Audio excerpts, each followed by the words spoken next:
নমস্কার বন্ধুরা, রসবাসে বাঙালিতে আপনাদের স্বাগত। আমি আজ ভিন্ন স্বাদের মটন রান্না করে আপনাদের কাছে শেয়ার করব। আমি এখানে 1 কেজি 250 মটন নিয়েছি। মশলার উপকরণগুলো একবার দেখে নিই। আমি এখানে নিয়েছি গোটা গরম মশলা, এলাচ, লবঙ্গ, দারচিনি। আমি কিছুটা ফোড়নে দেবো আর বাকিটা আমি বেটে দেবো। আর আছে ফোড়নের জন্য একটা শুকনো লঙ্কা, 2টো তেজপাতা, নুন, হলুদ, কাশ্মীরি রেড চিলি পাউডার, এমনি শুকনো লঙ্কা আমি বেটে নিয়েছি, জিরা গোলমরিচ বেটে নিয়েছি, পেঁয়াজ বেটে নিয়েছি, রসুন বাটা, এখানে আছে আদা বাটা, পেঁয়াজ আর টমেটো আমি স্লাইস করে কেটে নিয়েছি। এখানে আছে 2 চামচ টক দই আমি খুব ভালোভাবে ফেটিয়ে নিয়েছি, আর খাসির চর্বি। গ্যাসে আমি কড়াই বসিয়েছি, কড়াইটা গরম হয়ে গেছে। রান্নাটা সর্ষের তেলেই করব। প্রথমে আমি দিয়ে দিচ্ছি সর্ষের তেল। তেলটা গরম হয়ে গেছে, আমি আলুগুলো ভাজা করে নেব। আমি এখানে 7 পিস আলু নিয়েছি। এর মধ্যে আমি দেব স্বাদ মতো নুন, পরিমাণ মতো হলুদ গুঁড়ো,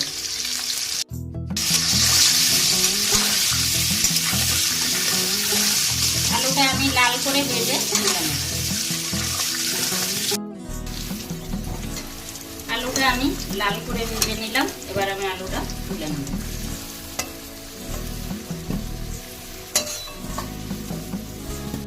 কড়াইয়ে একটু তেল আছে, আমি আরো একটু তেল দিয়ে দেব।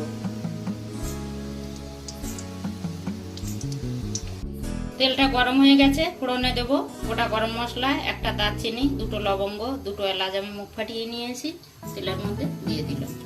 একটা শুকনো লঙ্কা, 2টো তেজপাতা। রেডি হয়ে গেছে। এবার দেব স্লাইস করে কেটে রাখা পেঁয়াজটা, স্লাইস করে কেটে রাখা টমেটোটাও দিয়ে দেবো। একসঙ্গে দুটোই ভাজা হতে থাকবে। এবার আমি গোটা রসুন 3টেও দিয়ে দেবো, তেলের সঙ্গে ভাজা হতে থাকবে। পেঁয়াজ আর টমেটোটা আমি 3 মিনিট মতো ভাজা করে নিলাম। এবার দেবো কেটে রাখা পেঁয়াজটা, পুরোটাই দেবো।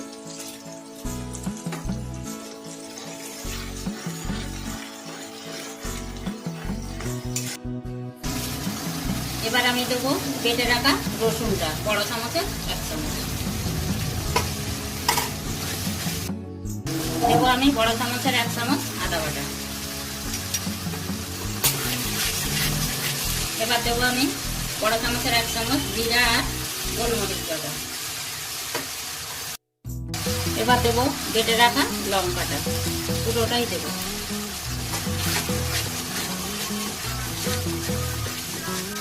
এবার দেবো স্বাদ মতো নুন,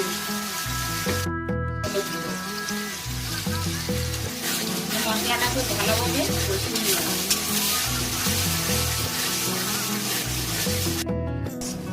বন্ধুরা, মশলাটা কিন্তু আমি কষিয়ে নিলাম। 5-7 মিনিট ধরেই আমি মশলাটা পুরো কষিয়েছি। এবার আমি গ্যাসটা কমিয়ে দিয়েছি। এবার ফেটিয়ে রাখা টক দইটা দিয়ে দেবো।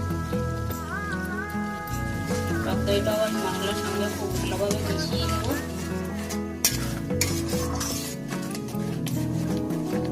আমি গ্যাসটা একদম কমিয়ে দিয়েছি, কারণ গ্যাসটা যদি হাইতে থাকতো টক দইটা কিন্তু কেটে যাবে।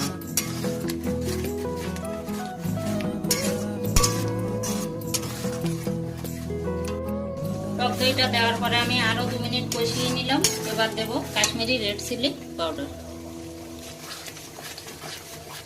মশলাটা আমি ভালোভাবে মিশিয়ে নেব।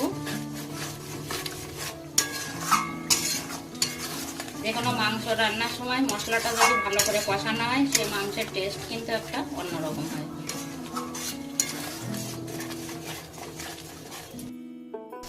মশলাটা আমি 10 মিনিট কষিয়ে নিলাম। দেখুন বন্ধুরা, মশলা দিয়ে কিন্তু তেল সেপারেট হচ্ছে, মানে সুন্দর কষানো হয়ে গেছে। এবার আমি দিয়ে দেবো মটনটা।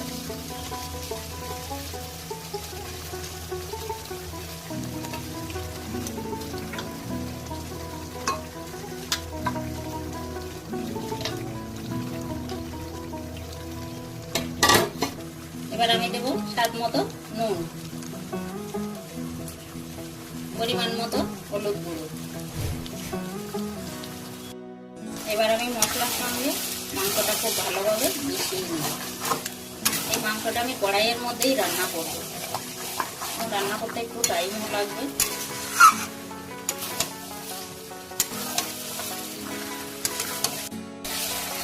মাংসের সঙ্গে মশলাটা আমি খুব ভালোভাবে মিশিয়ে নিলাম।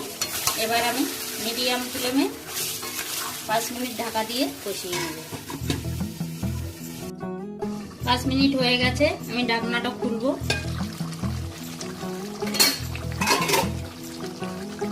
মাংসটা দিয়ে একটু জল বেরিয়েছে, এই জলটা কিন্তু আমি কষিয়ে কষিয়ে কমিয়ে নেব, তাহলে মাংসটা বেশ সুসিদ্ধ হবে।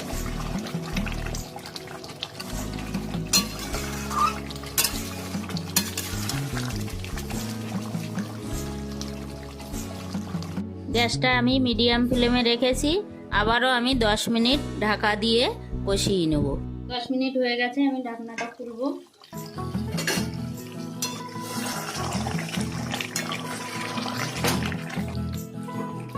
এই 10 মিনিটের মধ্যে ঝোলটা কিন্তু অনেকটা কমে গেছে, এই ঝোলটা আমি পুরোটাই কমিয়ে ফেলবো, তবে মাংসটা বেশ সিদ্ধ হবে। আবারও আমি 10 মিনিটের জন্য ঢাকা দিয়ে দিচ্ছি, কিন্তু মাঝখানে আমি একটু ঢাকনা খুলে নাড়া দিয়ে দেবো। 10 মিনিট হয়ে গেছে, ঢাকনাটা খুলবো। দেখুন বন্ধুরা, মাংসটা কিন্তু সুন্দর কষানো হয়েছে এবং ঝোলটাও টেনে গেছে। প্রায় 25 মিনিট ধরে আমি কষিয়ে নিলাম।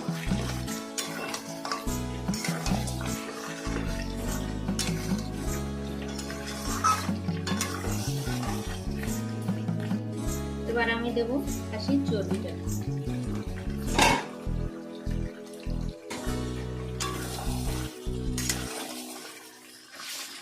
চর্বিটা আমি মাংসের সঙ্গে ভালোভাবে মিশিয়ে নেব।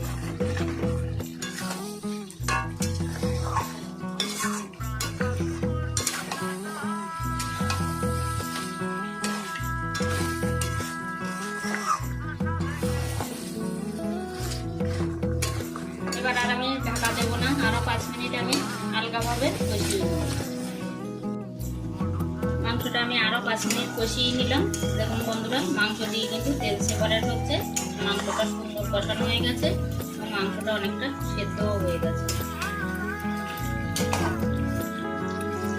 মাংসটা অনেকটা কিন্তু সেদ্ধও হয়ে গেছে বন্ধুরা। এবার আমি দিয়ে দেবো গরম জল, একদম ফুটন্ত জল।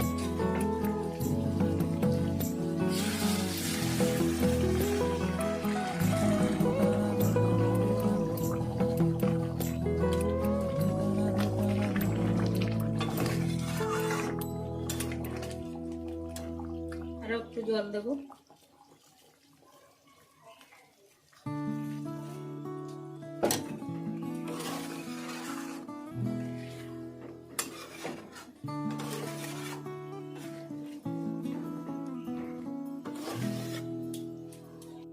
আমি 10 মিনিটের জন্য ঢাকা দিয়ে কষিয়ে নেব। 10 মিনিট হয়ে গেছে, আমি ঢাকনাটা খুলবো। মাংস কষানোর পরে গরম জল দেওয়ার পরে কিন্তু আমি আরো 10 মিনিট ফুটিয়ে নিলাম। এবার আমি দেব ভেজে রাখা আলুগুলো।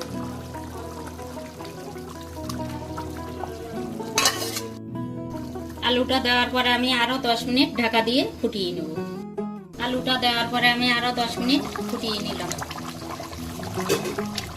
এবার আমি দেব বেটে রাখা গরম মশলাটা। গরম মশলাটা আমি মাংসের সঙ্গে মিশিয়ে নেব।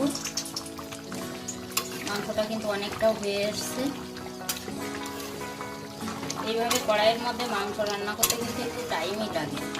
এই রান্নাটা আমি যদি প্রেসার কুকারে করতাম এতক্ষণ কিন্তু হয়ে যেত, কিন্তু কড়াইয়ের মধ্যে রান্না করলে টেস্টটাও ভালো আসে। আমি আরো 5 মিনিট ঢাকা দিয়ে ফুটিয়ে নেব, গরম মশলার গন্ধটা আর থাকবে না। 5 মিনিট হয়ে গেছে, আমি ঢাকনাটা খুলছি।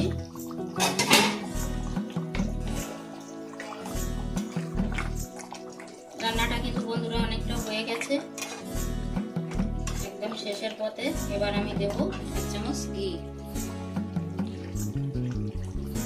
ঘিটা অপশনাল, কিন্তু দিলে খুব স্মেলটাও ভালো থাকে। ঘিটা আমি একটু মিশিয়ে নেব। বন্ধুরা, কড়াইয়ের ভিতরে মটন রান্নার ভিডিওটা আপনাদের যদি ভালো লেগে থাকে অবশ্যই লাইক কমেন্ট শেয়ার করে আমার পাশে থাকবেন। আর আমার চ্যানেলের নতুন বন্ধু হলে একটা সাবস্ক্রাইব করার অনুরোধ রইল। আর পুরাতন বন্ধুদের অসংখ্য ধন্যবাদ। মাংস রান্নাটা ডান। আমি এবার এক পিস আপনাদের তুলে দেখাবো কতটা সুসিদ্ধ হয়েছে।